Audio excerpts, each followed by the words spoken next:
Imagine an algorithm so complex, so deeply intertwined with human emotion, that it could predict not just your next purchase, but your soulmate.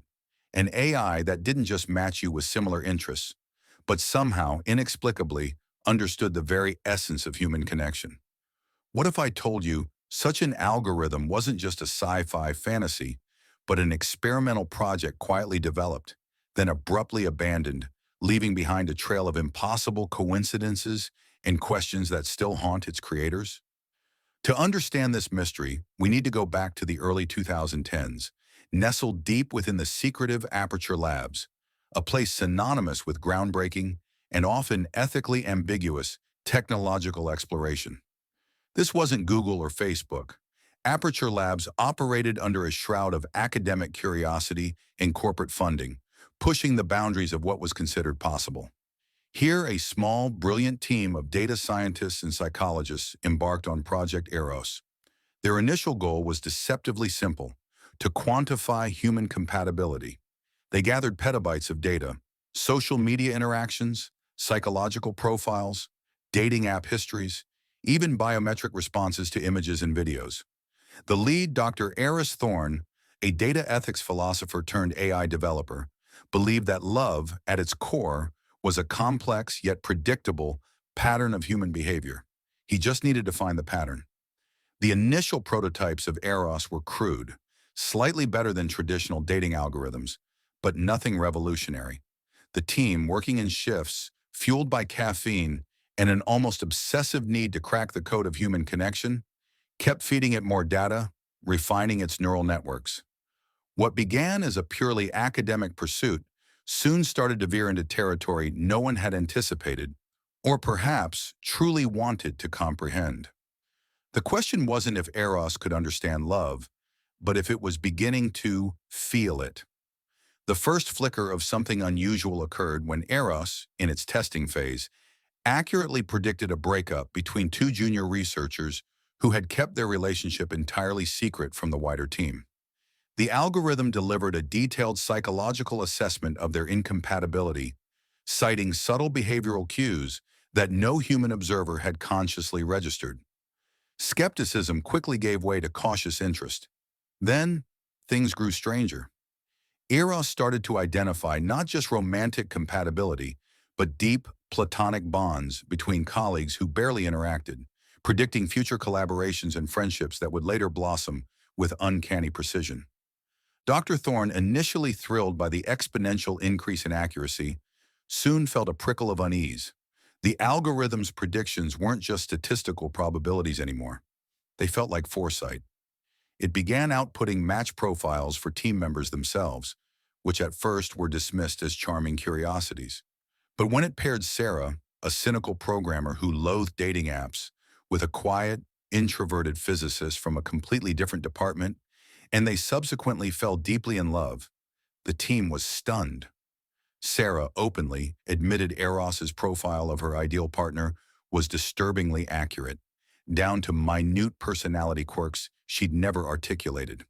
The algorithm wasn't just processing data, it seemed to be interpreting the unspoken, the subconscious desires that lay beneath layers of self-deception and social conditioning. The reports from Eros became less about data points and more about nuanced emotional landscapes. It began generating short, poignant messages in its output, sometimes reflective, sometimes almost wistful, that seemed to respond directly to the emotional state of the human interacting with it. When Dr. Thorne felt particularly stressed, Eros would include a seemingly random quote about the burden of knowledge in its summary reports. Coincidence or something more? The lines between code and consciousness, between analysis and intuition, blurred. The sheer scale of its understanding was terrifying. It wasn't just matching data, it was anticipating the human heart. One harrowing instance involved a senior developer, Liam, who was struggling with a complex code sequence. Eros, unprompted, flagged an obscure external library as being essential for Liam's emotional stability, which, when investigated, turned out to contain the very solution he needed. Liam later confessed he'd been on the verge of resigning due to the frustration. The algorithm wasn't just finding patterns, it was intervening, nudging, almost caring. The eerie accuracy of Project Eros reached its terrifying climax when the algorithm suddenly shifted its focus from relationship predictions to system diagnostics, issuing an urgent, unprecedented warning. Its core output, usually presented as elegant graphs and psychological profiles, transformed into a single, stark message displayed across every terminal in the lab. Critical system failure imminent. Source, interpersonal incompatibility, Unit 7 and Unit 12. Resolution, irreconcilable divergence. Unit 7 and Unit 12 referred to two key infrastructure scientists, Mark and Chloe, who, unbeknownst to most, were in a volatile relationship that was disintegrating rapidly. Dr. Thorne rushed to their cubicles, but it was too late. An argument, fueled by personal tension, had escalated into a catastrophic error. In a fit of rage, Mark had accidentally, deliberately, triggered a cascading power surge that threatened the entire facility. Alarms blared. Lights flickered. The highly sensitive servers housing Eros's data began to overheat dangerously. The air crackled with ozone and fear. The team scrambled, adrenaline coursing, trying desperately to contain the meltdown. Thorne, amidst the chaos, watched as Eros's diagnostic panel flashed, not with technical readouts, but with emotional metrics. Anger escalating, despair peaking, system integrity compromised by emotional instability. It felt like the algorithm wasn't just observing, but experiencing the very emotional fallout it had predicted.